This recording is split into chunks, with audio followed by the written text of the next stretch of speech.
Hi, I'm Dr. Cass Spencer-Smith at Private Practice Ninja, and today we're going to be talking about how to grow your private practice using marketing goals.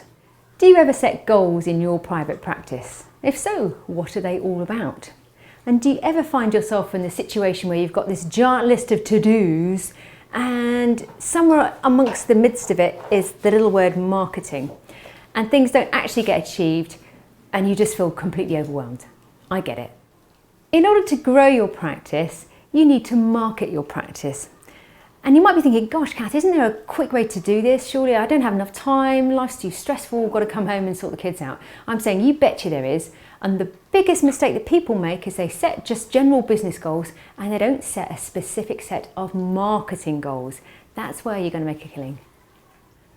Now you might be wondering, what on earth is the difference between business goals and marketing goals in my private practice? Well, business goals might include things like getting GDPR compliant, which we can help with, by the way, getting another clinician onboarded, finding a second location that you're going to work from.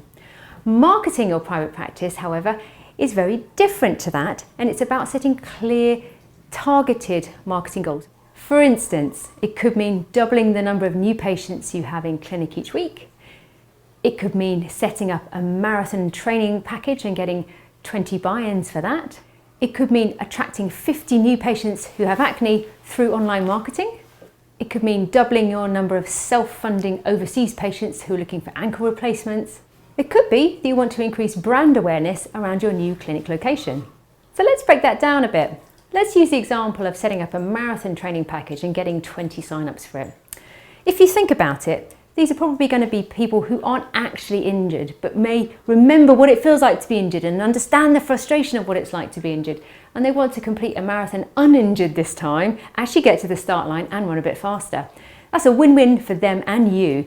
And think around these examples in your practice where you may have something you're not obviously yet treating, but you're preventing, as it were.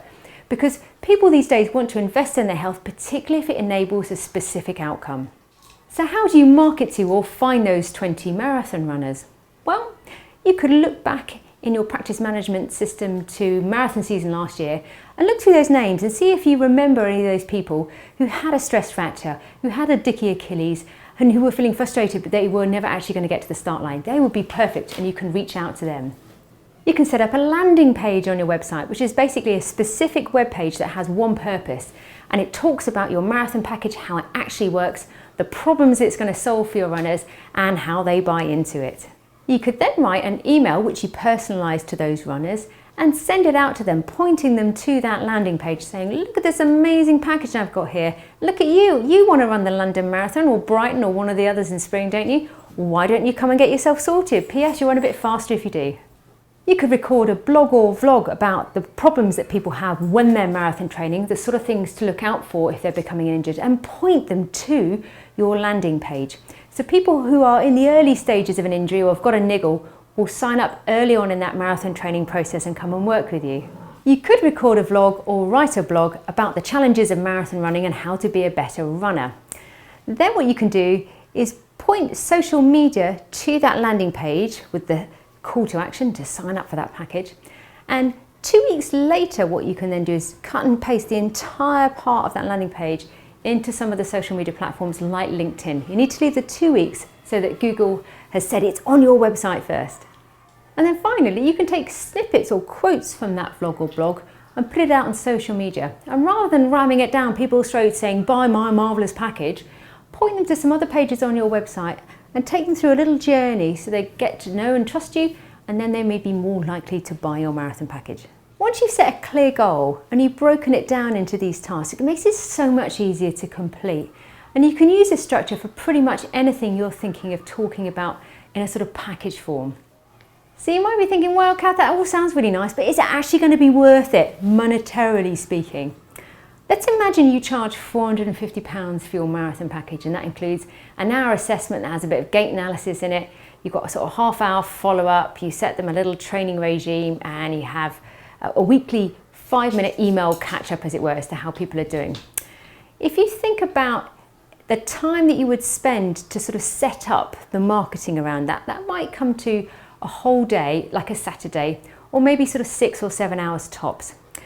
Those 6 or 7 hours will be absolutely the best hours you ever spend if you get 20 people times 450 into your marathon package scheme.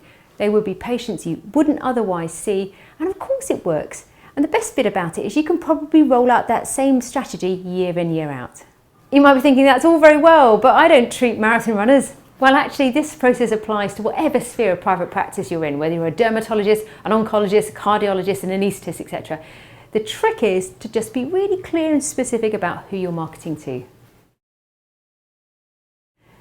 Need help with setting those marketing goals? Get in touch. I'm at CSS at Private Practice Ninja, and we'll see you next time.